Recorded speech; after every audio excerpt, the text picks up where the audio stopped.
Okay, so here's the thing that I really like about cards like Cthulhu, or N'Zoth, or any of those shits, right? Like, here. Let's take a look at the legendaries that everyone was playing before Whispers of the Old Gods. Ragnaros, Alexstrasza, Nefarian. These are cards that are really powerful single impact cards. You didn't build a deck around these guys, right? Well, Alexstrasza you might have, but generally these cards were cards you would play just because they were solid on their own. You wouldn't play Gruul because he wasn't solid on his own, really, right?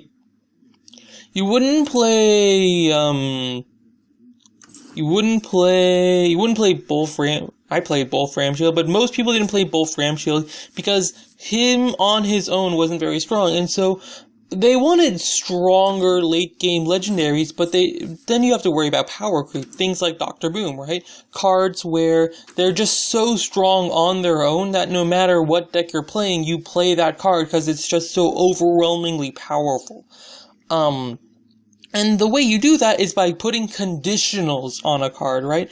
Making it so, okay, yeah, maybe you can get your 5/7, summon a 6/6, right? Where's the corrupted healbot? This guy. Summon a 5-mana 6/6, right? That's pretty strong, right? N'Zoth is by all means an overpowered card, but it requires setup, and that's great because it's something you can plan ahead for. You can say, maybe I want to play this Hazard Rig to draw my N'Zoth faster, or maybe I want to draw my Corrupted Healbot to just get the healing, right? The problem we're running into with Cthulhu is that, like, not only is the individual card itself really strong, like Cthulhu, but, okay, say I go back here, I type in Cthulhu, right? The most annoying card is this, right? Not this. This. The 4-mana 4/10. That is a really powerful card, and that card requires setup, sure, but it's not terribly hard to get off, right? Because you have so many really powerful Cthulhu cards. You have this guy, who, like, you would automatically run 2 of in every single Cthulhu deck, right? Even in the Reno Cthulhu deck that I have right now, I'd probably run 2 Disciples of Cthulhu, because this card's crazy good.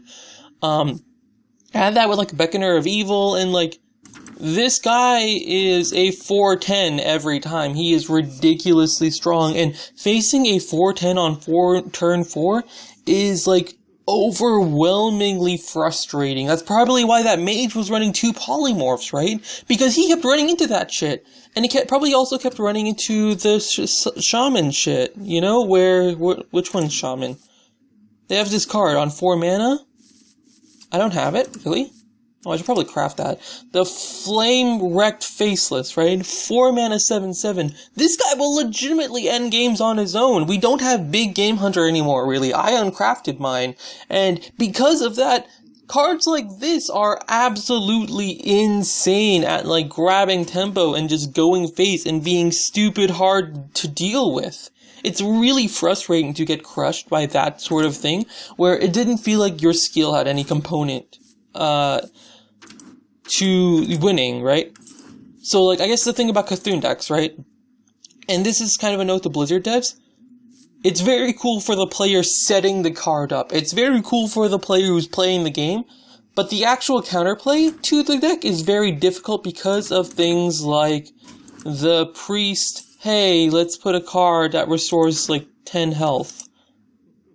Okay, well, the counter to Cthulhu decks would, in theory, be to kill the player before they can play Cthulhu, right? That doesn't work. Because you have so many really good defensive options. And let's be honest, all of the really insane defensive options are in the Cthulhu deck. It's this card that's really good. It's that... What's his name? What's his face? Where's his face? This guy that's really, really good in a Cthulhu deck, and he's also really good at being defensive. You know what other taunt we have? We have garbage. This is garbage too, and it's Cthulhu for some reason. Like, this is okay. This is okay in specific decks, which I kinda like. This is okay. This is okay. This is okay. This is actually super strong, right? This is okay, right? And then we have, like the Cthulhu ones, which are... I don't have Sunwalker? Oh, that's weird. I should craft that if I ever make, like, Taunt Druid. This one, which is absolutely insane, right? This one, which is insane, value-wise. And we have... There was one more taunt card that really annoyed me. This one. This one is actually insane now that the overload doesn't matter, right? Shaman's been having its own issues. I feel like they went a bit overboard with one of its cards, which I don't seem to have. You know what? I've already talked enough, so maybe next video I'll talk about Shaman. I don't know.